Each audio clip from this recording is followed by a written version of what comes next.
I'm David Feldman, the director of the Pears Institute for the Study of Anti-Semitism, and I suppose you know that because you, or if you haven't come to a lecture put on by the Pears Institute for the Study of Anti-Semitism, now is probably the best time to leave. It's a great pleasure this evening to introduce David Rechter. David is Professor of Modern Jewish History at Oxford University.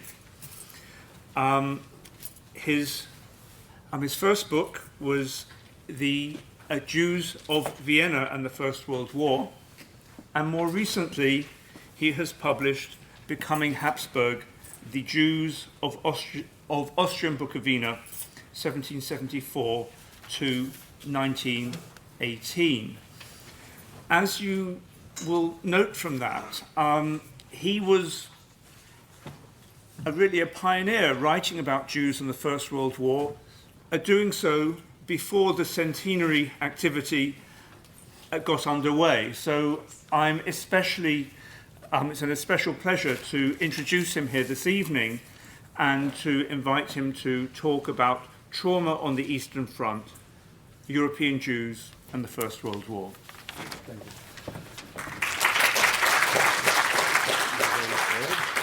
you. Thank you all for coming. I appreciate that. I should probably apologise up front for being not just low-tech, but I'm actually going to be no-tech at all. I had too many images that I would have used in the bank, and I decided at the end this probably would have just served as a distraction. It might have been a welcome distraction for you, but we're just left with text and voice, so I hope that's okay. The only thing I really would have wanted, which I thought wasn't probably appropriate, maybe you should perceive in your mind's eye maps, basic maps of Europe up there, to which I shall perhaps refer in passing as a visual aid. Sorry. So you can't hear me? No. Okay. Can you hear me now? Okay, thank you. Right, so if I get too soft, just yell out, and if I start going too fast, also please just tell me, because sometimes I have a tendency to get moving and I'll go too fast. So, as you probably all know, David mentioned the centenary. There has been a great deal of public and also academic discussion about World War I lately because of the centenary, about its causes, about its consequences, and about the involvement of various nations, peoples, and states. But in all this discussion, I will wager you have probably heard very little specifically about the Jews and their experience in the war. So I will do my best to remedy this, at least in part, and I'll tell you some of that story. Now, the First World War was widely known as the war to end all wars. Unfortunately, it was nothing of the sort. It was, though, the most devastating, the most violent war that the world had seen to that point. Something like 9 to 10 million people were killed, 20 million were wounded, and there were more than 10 million civilian casualties. So that is devastation on a vast scale. It is a catastrophe of unprecedented scope, killed, maimed tens of millions of people. Now, as a consequence, its historical significance, for want of a better word, has never been in doubt. But in Jewish historiography and also in Jewish collective memory, the Great War has long been overshadowed, and that's quite understandable, by the incomparably greater disaster of World War II and the Holocaust. At the time, however, and also for the following generation, the 1914 to 18 war was usually understood as an immense trauma for millions of Jews. And this was especially so in Eastern Europe, as we'll see. It was true also, if to a slightly lesser degree, of the war's impact on European Jews in general, and even on those further afield in the United States and the Middle East. But outside of Europe, outside of Eastern Europe, the sense of trauma was less immediate, it was less dramatic, and it was of a somewhat lesser magnitude. So what I want to do is start with the story of the Eastern Front in capsule form. Then I'll talk about other areas, and that's when I'll refer to my maps. And finally, I'll come back to Eastern Europe. And that's just to give you an idea of how I'm going to proceed, so you know where we are. So in Eastern Europe, a common Jewish refrain during the war was that while everyone is suffering, we are suffering more. And that is, of course, a version of the truism that runs, well, Jews are just like everyone else, only more so. Perhaps in this instance they had a point. A great deal of the fighting on the Eastern Front took place in what were the most densely populated Jewish areas in Europe. So there's something like 7 million Jews living in an area that stretched from, on my map, from Prague and Vienna in the west, through Poland and Ukraine all the way to Moscow in the east, and then from the Baltics in the north down to ex-Yugoslavia and Romania in the south. And some of the worst of the Eastern Front's battles were in the concentrated demographic heart of this area. It's no surprise then that the fabric of East European Jewish society began to unravel as nearly 1 million Jews were displaced already by the spring of 1915. They were either uprooted forcibly by the Russian military from their homes, sometimes with a mere 24 hours notice, or they fled in fear from the Russian advance into the Polish lands and into the eastern parts of the Habsburg territories. Now, they took flight because they knew what to expect. In all the areas that the Russian army occupied, its troops wreaked havoc. They carried out numerous pogroms, they indulged in mass rape, they looted homes, they destroyed homes, they took thousands of Jews hostage, and they pressed gang many others into forced labour. So for Eastern European Jews, these were years of, and this is putting it very mildly, instability and insecurity.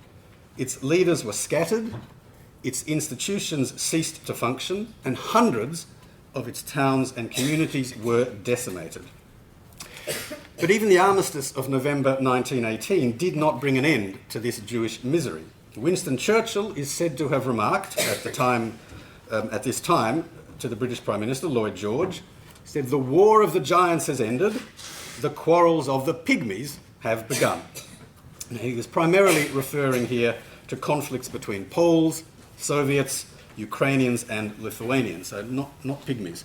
And for the Jews, tragically, these quarrels were deadly. In November 1918, in Lemberg, Lviv, depending on where you go and come from, nearly 100 Jews were killed and many more were wounded as Poles and Ukrainians battled for control of what had been a Habsburg city. And it had already changed hands twice during the war. One Jewish newspaper wrote, "In this hour," I'm quoting here, "the hour of the rebirth and the reunification of Poland, we Jews sit and we mourn for our victims, the victims of the terrible pogroms, the slaughtered and the murdered." Now, when this smaller war had ended in 1919, Lemberg was part of Poland. Now, to take another example of these post-war conflicts that were so dangerous for Jews, look at Vilna. This changed hands even more often. Vilna had been occupied by the Germans in September 1915, briefly became the capital of independent Lithuania in late 1918, was then captured by the Poles, then taken by the Soviets, then retaken by the Lithuanians, and then it too finally became part of Poland. That was only in October 1920. Now, one Jew in Vilna reported that during all this back and forth fighting, quoting, "the entire activity of the Poles consists of plundering and terrorising the Jewish population." The worst area, though, was not, in fact, in Poland, but was in eastern Ukraine. This was where Soviets, Poles and Ukrainians fought one another. Here there were nearly 900 major pogroms, along with 350 so-called minor pogroms, although quite how one distinguishes in this context between major and minor is not very clear. In any event, between 1918 and 1920, as many as 60,000 Jews were killed. This was in territories fought over by Polish, Ukrainian and Soviet forces. 60,000. And as late as mid-1921, we have over 200,000 Jews still homeless. Now, the end of this post-war terror for Jews came here in about 1921. By that point, it was generally assumed that the worst was over, that the disasters were a thing of the past. International borders were nearly stable, the various wars had run their course, and Jewish rights were guaranteed by international agreement, and they were backed by the new League of Nations.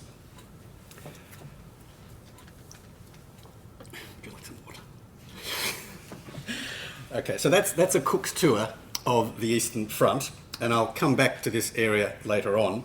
First, though, I want to sketch what took place beyond the Jewish heartlands of Eastern Europe and Russia.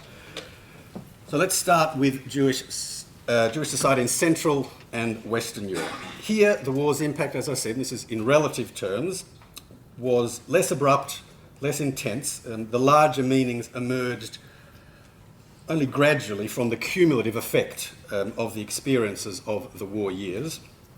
Nearly all Jews were caught up in the initial rush of patriotic enthusiasm upon the outbreak of hostilities, an enthusiasm which was reinforced by the desire to prove once and for all that they were worthy citizens. So by demonstrating their willingness to die for king and to die for their country, they hoped to put to rest any lingering doubts regarding their loyalty to the state. As nearly as many as 1.5 million Jews saw active service. That's approximately 500,000 of these were in the Russian army, of whom 70,000 died. There's about 100,000 or so in Germany, of whom 12,000 were killed and 35,000 were decorated. And there's nearly 300,000 in Austria-Hungary. Further 41,000, little over 41,000 Jews served in the British forces across the empire. 35,000 French Jews enlisted. That's a figure that actually excludes immigrants. Now, for Jews in battle, the spectre of dual loyalty hovered. Now, the possibility was ever present, for example, that a French or an English Jew would be required to kill a German Jew in the name of a higher loyalty to the fatherland. This supposed dilemma was nicely encapsulated in the oft-repeated but most likely apocryphal story of a Russian Jew who has shot the enemy and he's preparing to bayonet an Austrian soldier. And as the Russian moves in to impale his enemy, who's lying prone on the ground, the Austrian on the ground suddenly begins to wail, Shema Yisrael, Adonai Eloheinu Adonai Echad. She says, what am I supposed to do? I can't do this.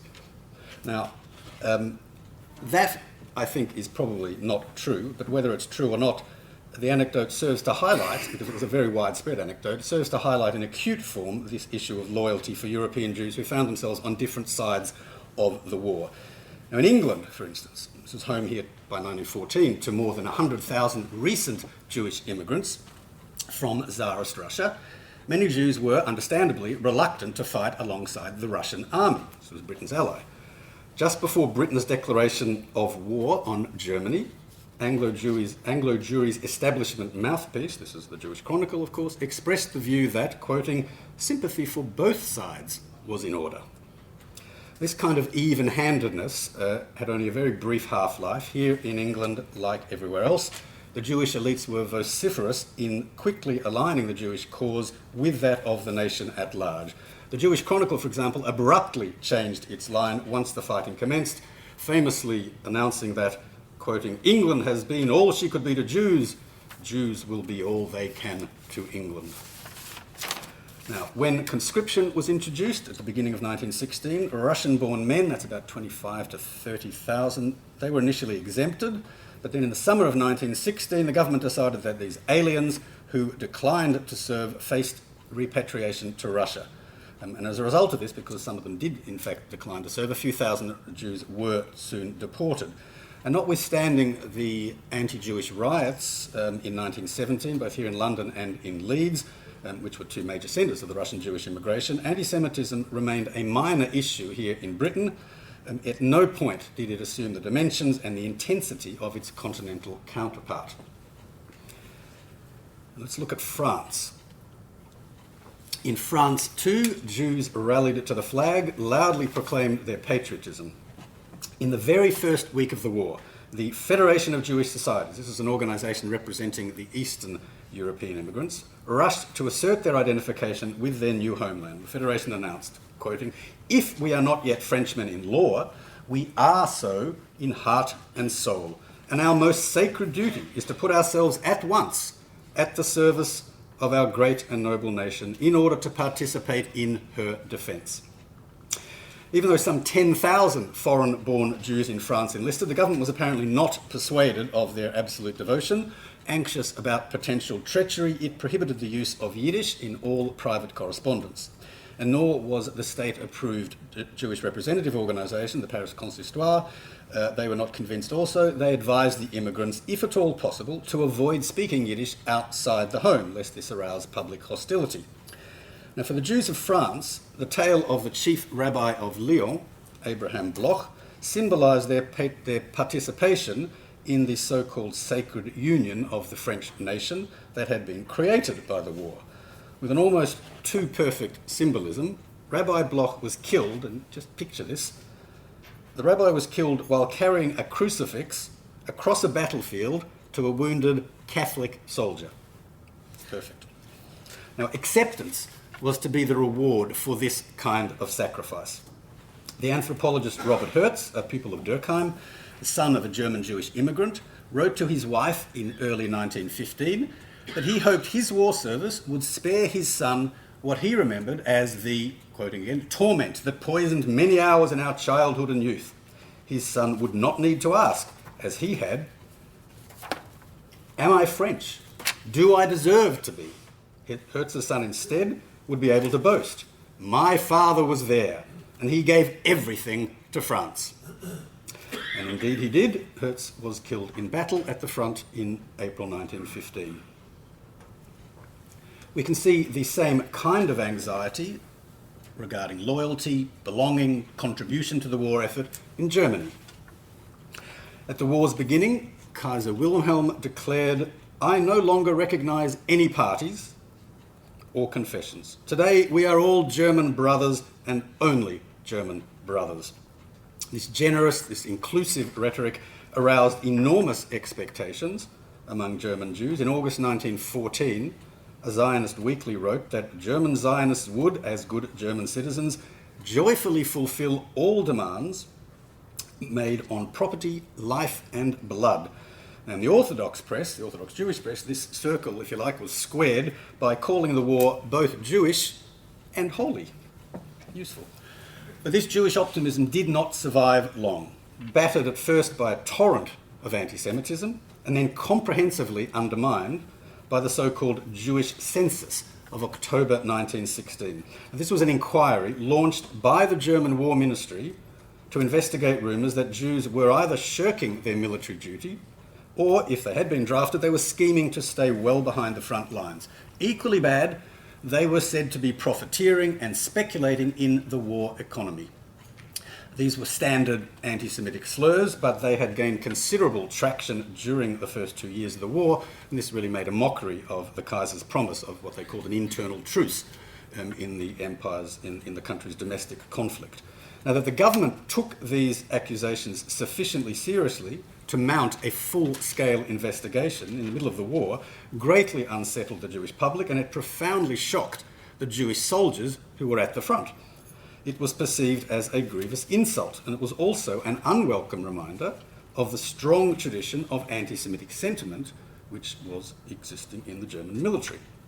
This was further borne out by the anti-Jewish rhetoric and practice that were prominent features of the German army's wartime occupation of Poland. This was for a time the German army ruled millions of Jews in the First World War in Poland. The nearly 70,000 Eastern European Jews, these are commonly known as Ostjuden, they were already a familiar target for German anti-Semitism within Germany. The encounter with them in situ, as it were, now sharpened existing stereotypes of the Ostjuden, the East European Jews, as poor, dirty, uncivilised. And this was a perception that in turn reinforced attitudes towards other Jews in Germany. Almost as soon as the war began, calls were made to close Germany's borders to Jewish immigrants from the occupied areas of Eastern Europe. And even towards the end of the war, the Catholic Centre Party protested that we do not want Germany to be flooded with Jews. Mind you, some German Jews themselves expressed a similar sentiment, a similar unease. The Zionist sociologist and economist Franz Oppenheimer, he wrote in 1915 that it was surely not in Jewish interests to see 200,000 schnorrers from the east coming into Germany. The road to Germany, he said, must remain blocked for the Kaftan Jews. On the other hand, we should also say, in fairness, that many German Jewish soldiers, their confrontation with the Ostjuden had quite the opposite effect. It served to galvanise a sense of ethnic pride. It showed them a radically different and obviously unassimilated mode of Jewish life that offered for many of them an attractive authenticity. So there were two sides to this.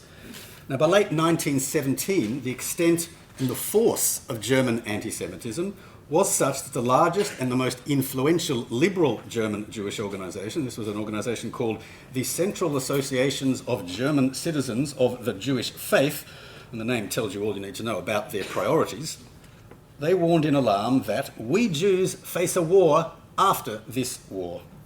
And these proved to be prophetic words. Germany's defeat, Germany's collapse in November 1918, yes, it brought an end to the war, but at the same time, it acted as a catalyst to inflame anti-Jewish opinion even further. So the Jews, along with assorted pacifists, communists, liberals, stood accused as traitors to the German cause, responsible for the disaster that had befallen Germany. And this stab in the back legend, as it came to be known, was a powerful rallying cry for conservatives and for right-wing politics in the post-war Weimar Republic, including, of course, for the Nazis. For the Jewish world, Germany's demise, dramatic though it was less significant than the geopolitical earthquakes caused by the collapse of the Russian Empire in early 1917 and the Habsburg monarchy in late 1918. Because these two states were where the majority of the world's Jews had lived for the past 200 years. And the sudden disappearance of these very familiar and seemingly permanent structures shook the foundations of Jewish society across Europe. And these were foundations which already in any case had been shaken by years or damaged by years of war. Now, one of the primary beneficiaries of the partial power vacuum that resulted was Jewish nationalism, which found itself well positioned to step into the breach. I don't think you can step into, I think that's a wrong metaphor, sorry, you can't step into a breach in a vacuum. Apologies for that. Now, this represented a major change in internal Jewish power relations, and I want to say just a little about this because it is very important. The context for this development is that the war years and their immediate aftermath saw a notable intensification of nationalist sentiment, nationalist fervour across Europe. Every self-respecting ethnic or national group came to see a territory or a state of its own as its irreducible minimum demand. And of course, the Jews were only one ethnic group among many, one ethnic or national group among many. We have Ukrainians and Poles and Lithuanians and Croats and Serbs and so on. The difference being that the Jews were a non-territorial minority. In other words, they had no territory of their own. So swimming with this powerful tide, Jewish nationalists also benefited from the widespread sense of Jewish vulnerability during the war, very understandably. The nationalist claim to leadership was further helped by their impressive and very efficient welfare work, which touched hundreds of thousands, probably millions actually, of lives. From the earliest stages of the war to the post-war period, Zionists and nationalists were at the forefront of welfare work and philanthropy campaigns, and they skillfully parlayed their prominence in this domain into political influence. The Zionist activism, Zionist popularity were similarly boosted by the British government's greatest gift to Jewish nationalism, which is the Balfour Declaration of November 1917, which promised a Jewish homeland of some sort to the Jewish people in Palestine. The war actually also had more immediate effects in Palestine also. By late 1915, more than 10,000 Jews had been expelled by the Turkish forces, mainly to Egypt. In April 1917, Yafa's remaining 9,000 Jews were then expelled to the countryside surrounding it, and they faced disease and starvation. The war, of course, hastened the death throes of the Ottoman Empire. From the Jewish perspective, this was symbolised, as we know, by the transfer of Palestine from Ottoman to British control. We have to come back from the Middle East and still with nationalism. In the first post-war months in Eastern and Central Europe, so-called national councils were created in order to guide the transfer of power to the nationalities. So this was the process by which the new states in Central and Eastern Europe, these are the successor states to the Romanov and the Habsburgs, the Russia and Eastern and Austria-Hungary, so-called national councils, they were created to guide this transfer of power. They aspired, what they did was aspire to shape themselves as nation states, all of these successor states. In other words, a state in which one nationality has a dominant political and cultural role. And they did this in spite of their multinational population. It's really flying in the face of reality. The Jewish nationalists followed this example. They formed what they called Jewish national councils in Austria, in Czechoslovakia, in Poland, in Ukraine, in Lithuania, in Hungary and elsewhere. And these councils really represented a revolution of sorts, because for a short time they held much of the power within Jewish society. They represented the Jews to the state authorities, and they organised armed Jewish self-defence in the absence of state protection from widespread and nasty anti-Semitic violence. Jewish armed self-defence, a relatively novel phenomenon, drew on the experience of the great mass of demobilised soldiers, and it was inspired also, to go back to Palestine, by the example of the Zionist organised Jewish units in the British Army, the Zionist Mule Corps, fought at Gallipoli in 1915, and the Jewish Legion, part of the Royal Fusiliers, that fought in Palestine in 1918. These were made up of Russian Jewish volunteers from the East End here, as well as Jews from Palestine and the United States. So, mobilised, radicalised, nationalist political action of this sort, often, as I've said, with weapons, also with a strong socialist element, inspired obviously by the Bolshevik Revolution in Russia. This kind of turmoil was a function of the long years of war, during which brutality, extremism had pushed aside more measured forms of politics. So the radical was the norm, restraint was at a premium. I'm going to move beyond Europe now for a little bit. The consequences of these fundamental changes were not, of course, confined to the old world. Jews in the United States observed with fascination and with a great degree of anxiety the suffering of their relatives and friends in Europe. American Jews at this point made up approximately 1/4 of the world's Jewish population, and that's compared with some 3% in 1880. And that change in the demographic balance of the Jewish world, which is really very significant, was accompanied by a redistribution in the internal balance of power. And this was very clearly manifested during the war, when the New World came to the aid of the Old. The American Jewry mounted a vast philanthropic drive, and it transferred enormous sums of money across the ocean. And American Jewish help was indispensable in warding off hunger and destitution for millions of Eastern European Jews. Without this, they could not have survived. Politically, too, American Jewry assumed a leading role in a manner that would have been entirely unthinkable prior to the war. At the Paris Peace Conference, for example, American Jewish representatives were among the most influential power brokers in the so-called Committee of Jewish Delegations. This was a body created to negotiate about Jewish status and rights in the post-war diplomatic settlement. The committee, which rather fancifully claimed to speak on behalf of 12.5 million Jews, was instrumental in formulating the controversial minorities treaties, which were adopted by the Peace Conference, and these were treaties that guaranteed collective rights for minority, including the Jews, in the new states of Central and Eastern Europe, and they were a point of contention. The wartime issues of anti-Semitism and questions of loyalty that I talked about that plagued European Jews, they were also not unknown across the Atlantic. They confronted American Jews too, but protected by distance, obviously, from the battlefields. They were not threatened by ever-present violence. They were not threatened by a continuous disruption of everyday life. So for American Jewry, the war might be seen as a vicarious trauma from which it emerged with greatly enhanced influence. And in more general terms, I think we can certainly say that the Great War marked the beginnings of the American century also in the Jewish world. Right, so all of this tells us about the general contours of the upheaval for Jews, which clearly spread far and wide.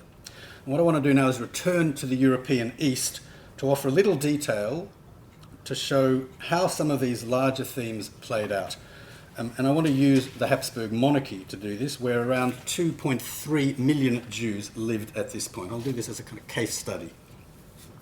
And although Eastern Europe is the nominal focus, the dual monarchy of Austria-Hungary is, I think, a good case study for this, because it contains both East and West in one state. In other words, it combined what was loosely called Eastern European Jewry, by which I mean poor, traditional, Yiddish-speaking, unassimilated, and very numerous, and Western European Jewry, which is really a convenient shorthand for middle class, acculturated, religiously moderate, vernacular speaking, and less numerous, all of these in one state. Austria-Hungary was home to both. but it also highlighted the chasm that existed between them. And this East-West division was an inescapable fact of life for European Jewry in the entire post-Enlightenment period, I think, and the war brought East and West face to face. And the results were not pretty. One of the most popular notions about the beginning of the war is that it was greeted with enthusiasm. The familiar image here is of the troops marching off as crowds cheered, and it was generally assumed that it would all be over by Christmas. It began in August. In the Habsburg lands, this patriotic euphoria was wholeheartedly embraced by Jews. The empire's most important Zionist weekly, for example, wrote, "We Jews lag behind none, but none of the many nations united within the borders of the monarchy in our readiness to sacrifice for Kaiser and empire, guided by the categorical imperative of gratitude and love. No nation," it stressed, "suffers, sacrifices, and fights more willingly. Jews are among the most loyal among the loyal. Like all Austrian Jews, we, the Zionists, are animated by fervent love for Kaiser and empire. The intelligence and the courage of Jewish officers and soldiers makes them the elite of the army." It's wishful thinking. The president of the General Israelite-Austrian Union, the Austrian Israelite Union, is an empire-wide representative body, announced in similar terms, "Jews fight man for man, shoulder to shoulder, with all loyal sons of the empire for the honour of the fatherland. They risk their lives for Kaiser and for empire. They sacrifice life and property for the prosperity of our beloved, wise, righteous Kaiser and his land." Similarly, another liberal weekly, a rival weekly, was proud to announce that the war's first casualty was a Jew, a fact that the paper described, I think in slightly macabre fashion, as a ray of light in the hideous gloom. Then there's no doubt that these were sincere affirmations of patriotism, but they carried also an unmistakable note of special pleading, and they conveyed a desire to excel in patriotic fervour, as though hoping thereby to establish Jewish credentials as loyal citizens. In the same vein, the Jewish press carried lists of the fallen, repeatedly emphasising the heroism and the loyalty of Jewish soldiers who had fallen at the front. Typical example, "Jews deserve an honourable page in the annals of our monarchy. We have earned it with our blood. The war has utterly eradicated the idea that Jews are cowardly or that Jews are second-class citizens." And this kind of rhetoric not only echoed the general mood, it also makes very clear the key war-related themes from the Jewish point of view. The leitmotifs of Jewish and really of general public discourse throughout the war years. This is patriotism, loyalty, heroism, military prowess, and selfless sacrifice for the greater good. But for Jews in the Central Powers, that's Austria, Hungary and Germany, there was an additional dimension to their response to the war with Russia. They saw the war as an opportunity to liberate Russian Jewry from Tsarist oppression, thus neatly dovetailing their general patriotic and their particularist Jewish concerns. One author, and he went on to publish a number of works on what they call the Jewish contribution to the war effort, wrote in August 1914 that Jewish soldiers must take their revenge for all the atrocities committed against our brothers, and we must expiate our raped and murdered sisters. Using the same sort of tone, the Austrian Jewish fraternal and philanthropic organisation, B'nai B'rith, called the war a battle of freedom against slavery for the benefit of the millions of our horribly oppressed and persecuted co-religionists in Russia. Or, and this is from the Zionist press, just across the spectrum here, "Our victory is also the liberation of Russian Jewry from the unspeakable misery, from the agony, the degradation, the persecution, the massacres and the slaughters that our unfortunate compatriots suffer under the monstrous Tsar." Okay, so this conspicuous register of defence and defiance in Jewish rhetoric, it was also a response to the anti-Semitic voices that I've already alluded to. These were voices that already early in the war accused Jews of shirking military service, and it raised doubts about their reliability and bravery in battle. And in fact, interestingly, Jews did apply for exemption from active service in greater proportion than other religious minorities. Make of that what you will. Anti-Semitism in wartime Austria-Hungary was also a function of the refugee problem, as I'll come to in a moment. And this in turn was a function of the Russian advance in the first weeks of the war on the Eastern Front, where millions of Jews lived. And this is where I have my map that you can just look at the Eastern Front. Now you need to keep in mind in this context that the Eastern Front is the antithesis of the stagnant Western Front that we all know so well, with its notorious trench warfare. In the East, by contrast, there are regular and dramatic shifts of fortune and territory. And on this very volatile Eastern Front, anti-Semitism was unavoidable. Rumours that the Russians were about to invade Austria triggered an almost instant exodus of Jews who feared the consequences of Russian occupation. In Brody, for example, Brody is a town on the Russian-Austrian border. 12,000 Jews there make up about 70% of the town's population. 5,000 people left as soon as news began to spread that the Russians were on the way. Not that they'd arrived. And indeed, then a band of Cossacks arrived. They set alight the central post office, they destroyed the railway station, they burnt down part of the town, it's around 100 houses, they plundered many of the other buildings, and then they murdered, of course, a handful of Jews.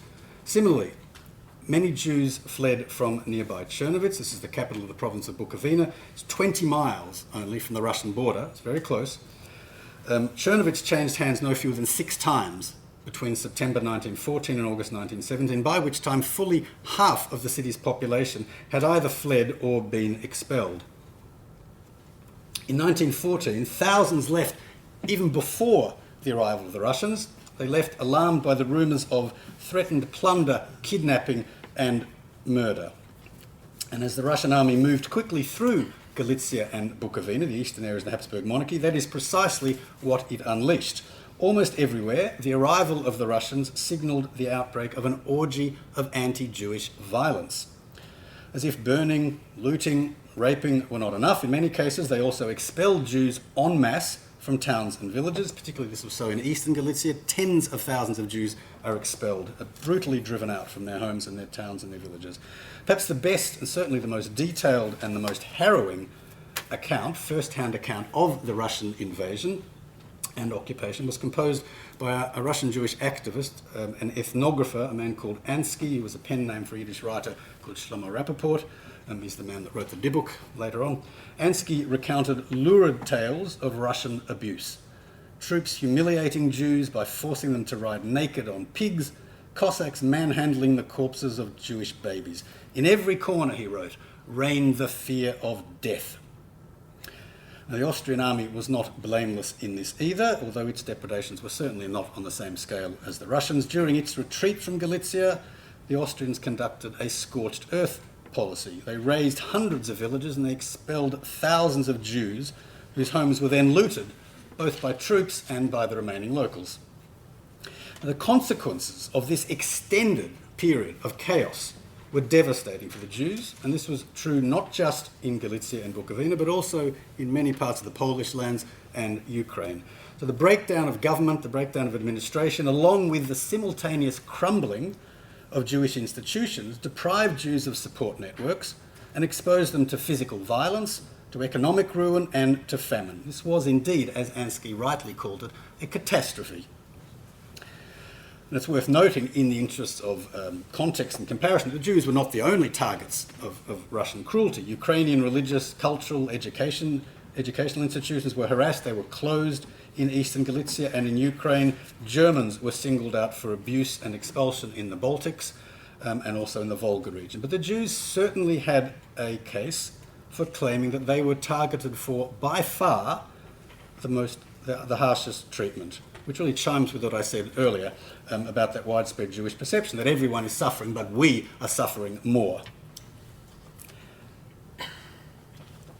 One of the most important and immediate byproduct of this Russian invasion was the flood of refugees that it precipitated.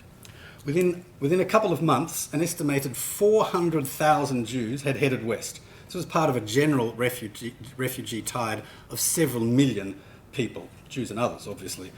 The refugees were a fixture of the wartime scene, and precise figures do not exist, although, as I said, at some stages it was quite likely in the millions.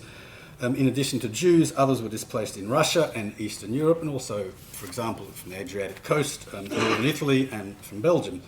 The great majority of Jews in the east abandoned their homes and their property in great haste.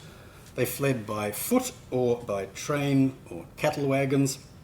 One writer described the frenzy as what was reputedly the last train heading west departed from Lemberg, with, he said, 50 or 60 carriages crammed with terrified, screaming and fainting passengers. And as many as 150,000 of these people reached Vienna by the summer of 1915. Another 20,000 got to Budapest, maybe 15,000 went to Prague. Now, their presence in these cities and in numerous smaller towns dotted around the countryside exacerbated the already delicate situation on the home front. Here, away from the fighting, civilian rule had given way to military administration and daily life grew ever more difficult. So prices rose, disease spread, accommodation, fuel and consumer goods were scarce, electricity and gas consumption was restricted, public transport was curtailed and crime rates soared. And already in the first year of the war, there were chronic food shortages, while by the war's end, it was reported that 90% of school-aged children in Vienna were undernourished. So in these dire circumstances, the refugees coming from the east provided an ideal scapegoat. But the sudden appearance of so many Ostjuden, so many Eastern European Jews in the west of the empire sparked an eruption of virulent anti-Semitism, which initially targeted the refugees, but very soon was directed at Jews in general. So widespread was this anti-Jewish animus that one Jewish newspaper commented in the summer of 1917 that anti-Semitism had become a national sport. In Vienna, for example, locals complained that refugees were dirty and noisy, that they pushed up prices, they congregated in the streets and coffee houses, they purchased properties and businesses, they received generous welfare payments, they engaged in profiteering, and they shirked military service. And those were their good points. If the public response was largely negative, Jewish responses to the refugees were themselves not entirely and uniformly welcoming. Quite the contrary, ambivalence and condescension were all too frequent. Jewish leaders in Budapest, for example, asked the government to expel the refugees, while B'nai B'rith, whom I talked about before, described them as poor and ignorant, having emerged from the darkness of their ghetto into the bright light of the West. They languish still at the cultural level of Western Jewry's great-grandparents. One religious leader, mind you, wrote that he saw a true and authentic Jewish heart beating beneath the raw and sometimes repulsive exterior of the childlike Ostjude. Now, this is not to say that there were also not more welcoming views. The embarrassment of so many acculturated Jews was a mirror image of the enthusiasm felt by many Zionists and nationalists for what they regarded as the more authentic Jewish culture of the refugees. And I've already mentioned the massive welfare effort, the colossal effort that was mounted by Western Jewry on behalf of the refugees. So there are more than two sides to that as well. Now, all in all, this refugee episode, that is, their escape from Russian occupation, their difficult experience as displaced visitors, the discomfort they obviously aroused in many of their fellow Jews, and then the vicious anti-Semitism that they faced, all of this was a vivid illustration of the mix of East and West that was, as I said, a defining characteristic not only of Habsburg Jewry but also of European Jewry in general in the period between the Enlightenment and the Holocaust. The war telescoped this very fraught relationship, this culture clash between Eastern and Western European Jews in the most intense fashion. And this was in part because East came West in a greatly compressed version of the general pattern of Jewish migration of the previous century. Now, the end of the war and the very quick collapse of the 700-year-old Habsburg state pitched its Jews into a new world almost overnight. The overwhelming sense of Jewish regret at the monarchy's demise was expressed by a liberal businessman and leader in Vienna. In this instance, I think he spoke for much of Habsburg Jewry, and as I've said, this is a case study of sentiments that you'll see in a broader way. We Jews were, without exception, true and authentic Austrians, body and soul. We were and are Austrian. We are loyal and reliable to the core. we bid farewell to the united fatherland with grief-stricken and anxious hearts, and we stand shaken at the grave. And only one thought consoles us. We Jews are blameless in this. So as their homeland was dismantled, many Jews feared the consequences. One leading Jewish newspaper asked, in this chaos of immense public, political and social change, the uneasy question arises for Jews: how shall we prepare for our future? At the very same time, the writer Arthur Schnitzler, who was arguing with Zionist friends at the end of 1918, very succinctly expressed this Jewish dilemma.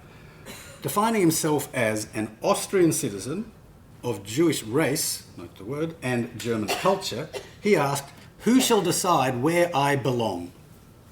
It's an entirely understandable question, as Viennese Jews suddenly became citizens of the German Austrian Republic, which hadn't existed before. Galician Jews found themselves in Poland and in Ukraine. Jews in Prague and Brno were now suddenly in Czechoslovakia. Bukovina's Jews were now in Romania, and those in Bosnia and Herzegovina were now in Yugoslavia, all entirely new. So the war was finished, but the present was chaotic and the future uncertain. I'm going to come towards a finish. Is it any wonder then that so many Jews saw the First World War as a great catastrophe? As I said at the outset, the war faded in historical memory only because the Holocaust so thoroughly destroyed Jewish life in Eastern and Central Europe only one generation later. And it is in fact not uncommon to conjure a link between the two wars, what is sometimes called the Total War of 1914 to 18, with its previously unimaginable levels of protracted violence, might be said to have paved the way for the even greater, longer and more murderous violence of the Second World War. As a consequence, 1914 to 1945 is now and then called the Second 30-Year War. But I think this probably just muddies the waters. These decades were not one undifferentiated stretch. To think of them this way really fuses together at least two rather different historical periods and very different historical experiences for European Jews. Be that as it may, the giant shadow of the Holocaust should not be allowed to obscure the memory and the discussion of World War I. Its importance in its own right is evident, I hope, and we cannot properly understand the troubled history of what happens in the 1920s and the 1930s without reference to the trauma and chaos of the First War. So for all of Europe's Jews, the war and anti-Semitism were inseparable and hideously ugly twins. In Eastern Europe, where the vast majority of Jews lived, they were exposed to the full force of this whirlwind. They were confronted by the turmoil of the Eastern Front, the desperate challenges of the home front, and finally by the disappearance of their homelands. Truly, they lost much and they gained precious little. Thank you.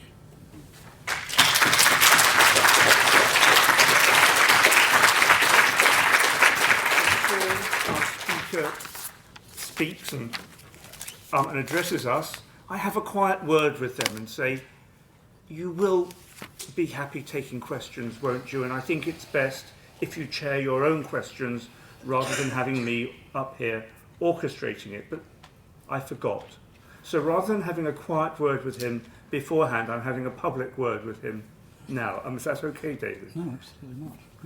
Exactly. Actually, they did have a quiet word, didn't they? So they said, of course. Excellent. Yes, of course it was. You want me to? You might actually want to stay because sometimes you can't see who's raising hands in which order. I'll be so if I'm unhappy with that, you can. Then you should keep order to some degree. Yes. You mentioned the 1916 German Commission.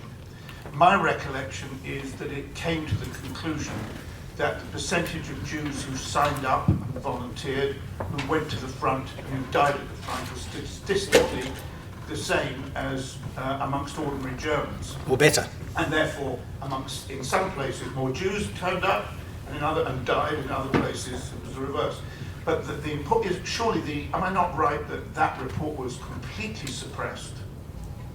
And I can't remember when it was ever came to light. But did it come to light between the wars or through historical research afterwards? No. It was known at the time that it was being done. I mean, the results, as far as I'm aware, there was quite a lot of public discussion at the time about this. I don't think it was suppressed, as far as I'm aware, but I would look at that again. But I think this was, I mean, they were scandalised by this at the time. And that was the problem, that people were aware that this Judendzählung, it was literally called a counting of the Jews. It made it even worse. I can't remember where I read it, that it was suppressed, and so because... It wasn't acted upon. That wasn't the Kaiser's view, or the reactionary Germans' view. There was a lot of politicking about what they should do with it. Yes, it was not suppressed. It was not. I think it was not published as widely as it could have been, but it was certainly, people knew about it because the word had got out. The whole document wasn't published or something. I'm not actually sure that's even the case. But, so.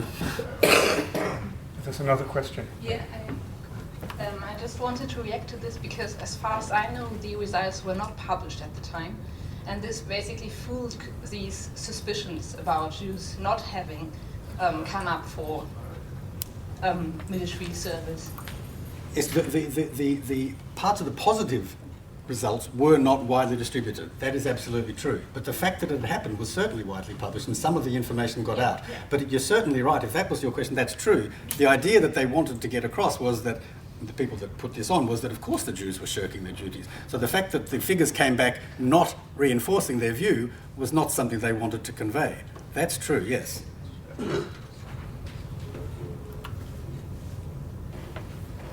Professor, you touched on the successor states, which were, by and large, I suppose with the exception of the Soviet Union, ethnically defined, nationally defined. And just trying to put it in a wider context, this created a problem for virtually all the people who ended up as minorities. The Jews, as you said, were minorities everywhere. Trying to put the whole thing in perspective wasn't one of the tragedies for the Jews particularly, but for a lot of other people. The end of these multinational empires, the end of the Ottoman Empire, the end of the Habsburg Empire, which created, often rather reluctantly and grudgingly, but it created space for their minorities, which the successor states simply had no interest in doing. Yes, that's entirely true, and there was a great nostalgia, especially for the Habsburg state. Not so much the Ottomans. I mean, although that is there, certainly not for the Russians. Which the Tsarist state was in fact a multinational state, but it didn't behave like one. No. But certainly the nostalgia for the Habsburg monarchy grew and grew. Partially, so it got a very good press from the Jewish perspective.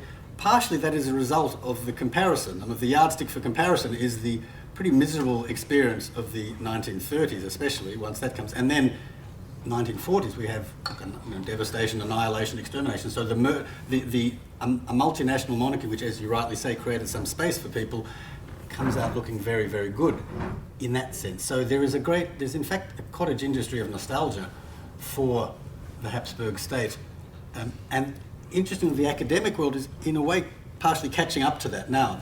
It gets a fairly positive, if you like, treatment in academic literature, far more than was the case 20 or 30 years ago.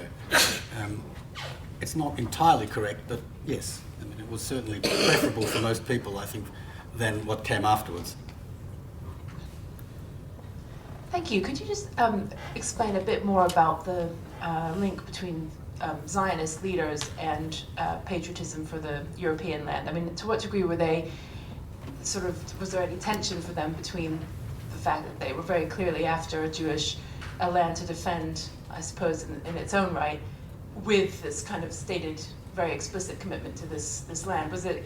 I mean, I don't know much about it. Was it just at that point it was just the idea of this other land, or it just sounds, it's interesting that these Zionist leaders are. Yes, where is the cognitive dissonance? You're asking. How could they want things that seem totally contradictory? They for the most part would square that circle by saying, we are here at the moment, we are good citizens, like other minorities can be good citizens. In the long run, there was sometimes a theory of stages, we will take a land somewhere else. But Zionism and Jewish nationalism was a very broad church, if you like, or there was quite a large segment of opinion within it that said we can stay in Europe. But that's a very optimistic view. It said that the Russian Empire and the Austro-Hungarian state could become federated multinational democratic states in which all peoples would live happily side by side with some kind of cultural and political autonomy. And that was a fairly strong movement for a long time. The Zionist, strong Zionist part of this did not subscribe to that, said, no, we must leave the swamp of Europe and we can only recreate our nation in the land of our forefathers and so on. But they said, we'll do that later. We'll just wait for that. It also depends where you are. The West and the East are very different. This, and the Western European Zionists were much more of the, we'll send the others over there and we're quite comfortable here. So there was a lot of what they call armchair Zionism. There's a very, there used to be a joke about that, was how many Zionists does it take to change a light bulb? And it was, I think it's 4. 1 to raise the money to buy the bulb, 1 to go and buy the bulb, 1 to screw the bulb in, and a 4th to proclaim that the entire Jewish people stands behind these actions. So there's a lot of armchair. So they did, in seriousness, they did not, it was a problem that existed and people would attack them for precisely that. Was it trend? I mean, in that sense, was it a trendy cause within Judaism in the way that Marxism perhaps was trendy at a point, and it was the revolution, but we'll deal with that when it comes? I mean, is there a parallel? It became popular for a long time from the 1880s onwards, and for all the problems that it had as a movement, it's like the Bolshevik movement in the sense that it succeeded. I mean, the Bolsheviks created a revolution, no matter what one wanted to think of that. They succeeded in their state. The Zionists created a state. So it was more than just a trend and a movement within it. It became very powerful. Hi, I've really enjoyed the presentation, and I'd like to ask a question just following on from your last comment about the Bolsheviks. I thought you were going to say the light bulb. No, the Bolsheviks, not the light bulb. I really liked the way you brought out the acuteness of questions of loyalty and belonging in the war, in the context of the war, but also how these dilemmas continued in the immediate post-war context. And I do work on the Russian Revolution and the Civil War. They're Jewish matters in that context. And questions of loyalty were extremely acute in that region as well. I just want to make a brief comment about that and then ask a question. For Jews in the Russian context after October 1917, questions of loyalty were particularly dangerous because being seen to be pro-Bolshevik, i.e. the only military force that was not ostensibly anti-Semitic, would be seen to reproduce the most pernicious of all anti-Semitic constructions of Jewishness, which of course was the Jewish Bolshevik construct. So being seen to be pro-Bolshevik posed particular questions about belonging in a context in which being seen to be a Jewish Bolshevik would be reproducing the anti-Semitic construct. So it was very, very acute. And the other one, of course, was military service, which you touched on. That continued in the Russian context as well. In the archives in Moscow, I found within the Red Army, Bolsheviks are constantly making accusations about Jews not doing enough service on the front or shirking from this or that position. So many Jews tried to respond to that by being very openly pro-Bolshevik and forming Jewish units of the Red Army, which of course will only further reproduce the anti-Semitic logic that, that all Bolsheviks were Jews or all Jews were Bolsheviks. So it's almost like no escaping anti-Semitism in this kind of context. And the other thing that you spoke about, which was about the war being a patriotic war and a Jewish war for Jews in many respects, can also be said of the revolution, I think. It was a revolutionary war, Bolshevism, but also for Jews, anti-Semitism was the conduit through which, or the experience of anti-Semitism was the conduit through which they came to the revolution and fought against the pogromists. So very, very similar themes, basically, in the Russian context. Everything that you touched on, I really, really liked that. The question, sorry, this is going on forever, the question touches on something that is in the abstract for your talk, which is, you say in the abstract, only by understanding the Jewish experience of World War I can we properly grasp the course of later Jewish history, the Holocaust, the tragedy that followed.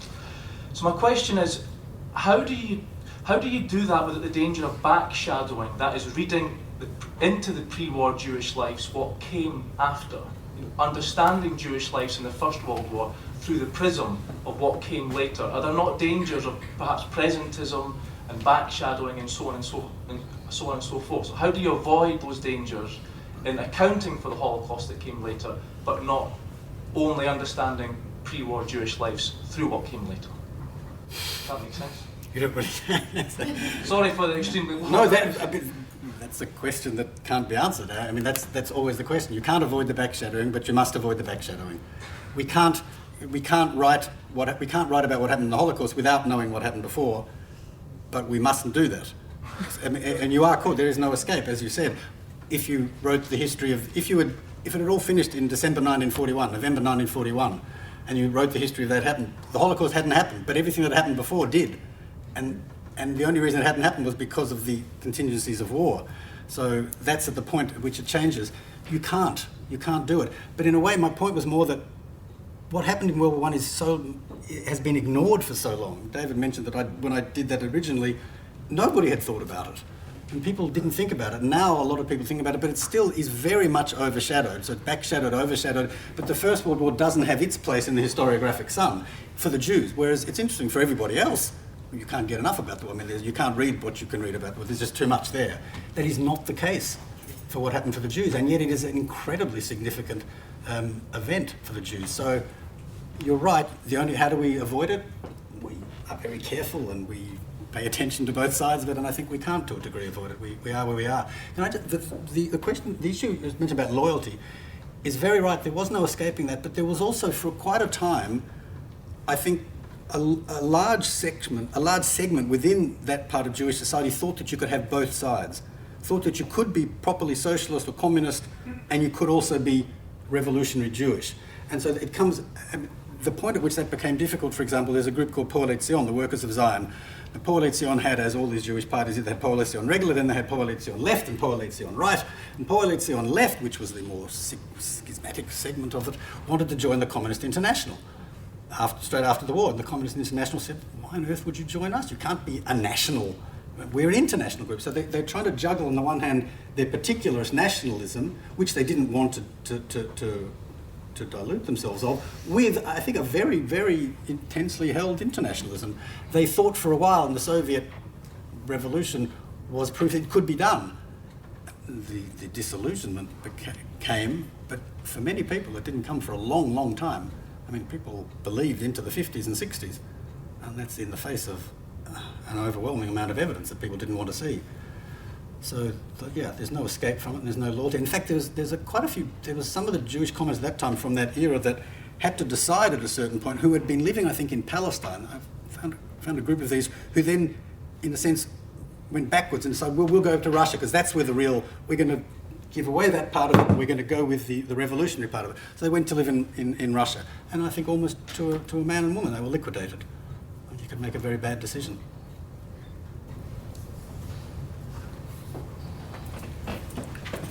Oh, there's one more question there. Thank you very much indeed. That was very enlightening, and I really enjoyed your lecture. I just wondered if you were planning to do any research on what happened to the Jews in the Balkans and the Greek Jews. Is that enough? Would that be an extension of your? I'm not, but yes, people have and people do. And you mean in this period, or when the whole thing breaks up, or when the Ottomans, when Salonika, or at which period? The whole thing. There's a whole book on the Jews in the Balkans that looks at that. There are people working on that, and there's some recent work on Jews in the Greek lands in the 30s and so on in Greece. I'm not, no. The themes, I mean, it's variations on a theme, really, is what I think we come out with. But definitely worth doing, yes, because there are different experiences.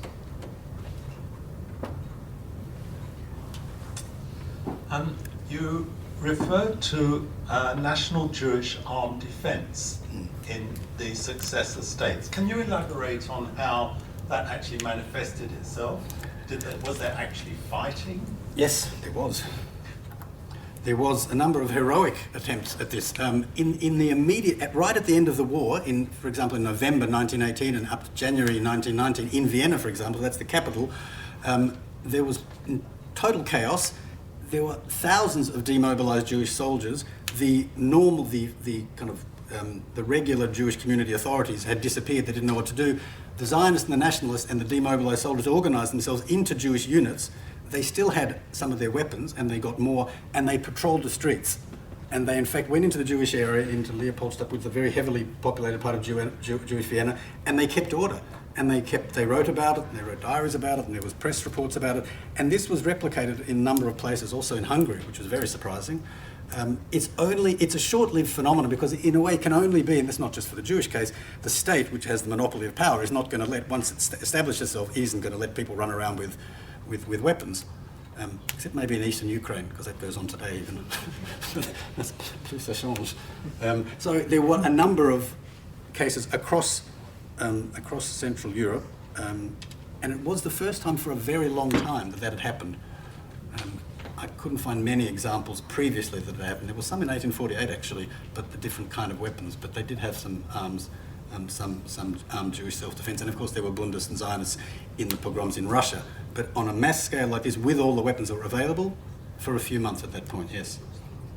And they were very proud of it. Obviously, they actually had they got uniforms and they adapted their army uniforms sometimes and put blue and white on them and had little insignias and things on their caps.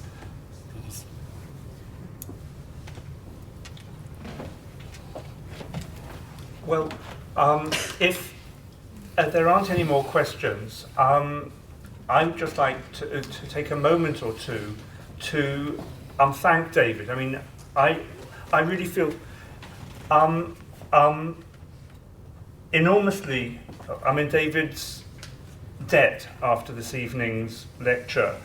As you will have heard, he's dealt with a dazzlingly complicated subject, and to have done so with such clarity and such insight is a tremendous achievement, and I'm extremely grateful to you, David, and I'm sure everyone else is as well, and we all thank you.